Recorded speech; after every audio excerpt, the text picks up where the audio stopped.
AI hallucinations as an analogy for the mind's fabrications. My sources for this talk: I first went on ChatGPT and Google Gemini to see what AI had to say about AI hallucinations. Then I looked at Wikipedia and articles from the Secular Buddhist Network, Tricycle Magazine, Nellie and Linda's book Reflective Meditation, and Lion's Roar magazine.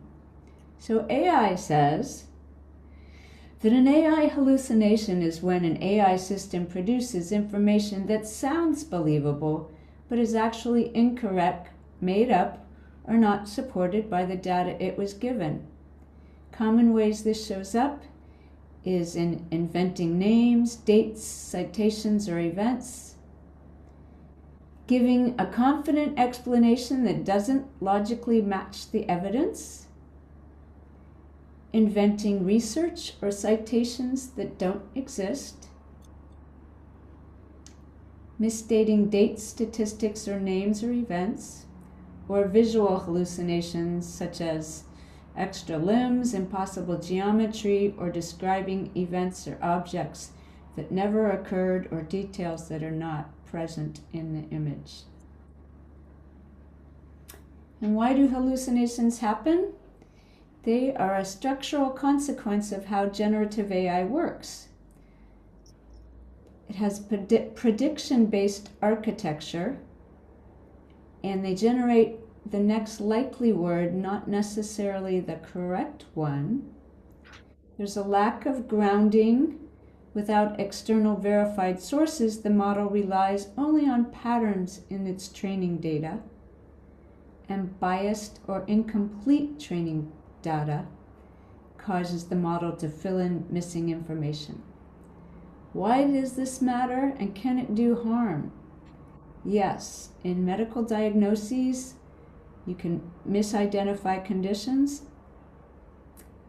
and legal context, and in finance, incorrect predictions or fabricated data, and just giving us misinformation, confidently wrong summaries or statistics. How is an AI hallucination similar to what goes on in the human mind in the framework of Buddhist psychology? From Linda and Nellie's book, Reflective Meditation, in the Unconventional Glossary. In samsara, we're entrapped by patterns of thought, emotion, and behavior that continually get reproduced in each moment, that repeat and cause ongoing difficulty. Ignorance is having or coming to conclusions about situations, people, or ideas based only on partial knowledge. Discernment helps us respect nuance and become more aware of conditionality. It's related to the second factor of awakening, investigation. And ethical Buddhism is about learning to hurt yourself and others less and help more. The Secular Buddhist Network gives an analogy for AI hallucination as the mind's automatic process of fabrication, which is known as sankhara, and delusion, avijja, where the brain constantly predicts patterns and hallucinates a continuing sense of self and reality out of empty, fragmented sensory data. The human mind stitches together memories, habits, patterns, and sensory inputs to guess what is happening next. Sankhara translates to that which puts together. The mind does not passively record reality, it actively manufactures narratives, moods, self-images on the fly, mistaking its own internal projections for objective truth. It's viewed as the structural residue left behind by every choice, experience, and trauma. It is the mental groove that forces a person to react to an event with immediate anger, greed, or fear without conscious intent. And it actively distorts objective reality to protect the ego. Tricycle magazine talks about papancha. Papancha is the mind's tendency to take a single sensory input and rapidly multiply it into a runaway train of thoughts, worries, and stories. When we lack grounding in the present moment, the mind hallucinates anxiety-fueled narratives about the past or future, mistaking fabrications for absolute truth. So how do we get out of this loop?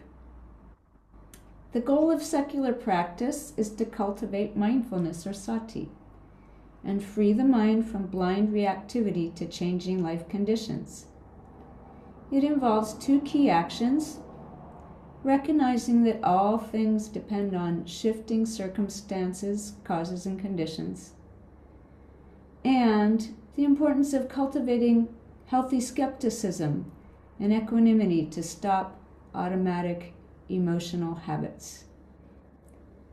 Meditation practice acts like a diagnostic tool, allowing a person to pause the predictive engine, spot the mind in the middle of manufacturing a false reality, and let go of the clinging that causes. Let go of the clinging.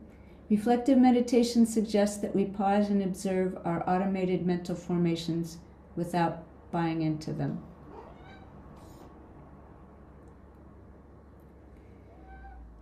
In my meditation, I am often faced with anxious thoughts. There is usually a somatic component, which then fuels further negative thinking, predicting disaster, shame and blame, or overwhelming thoughts of being unable to cope. As part of our practice, we learn to gently question our thoughts. Do I absolutely know this to be true? Are there examples and evidence for the opposite of this negative thought? Does believing this thought lead to harm to myself or others? What is the middle way? Can I think of a more realistic replacement? So I'm going to end there, and we will have 30 minutes to meditate.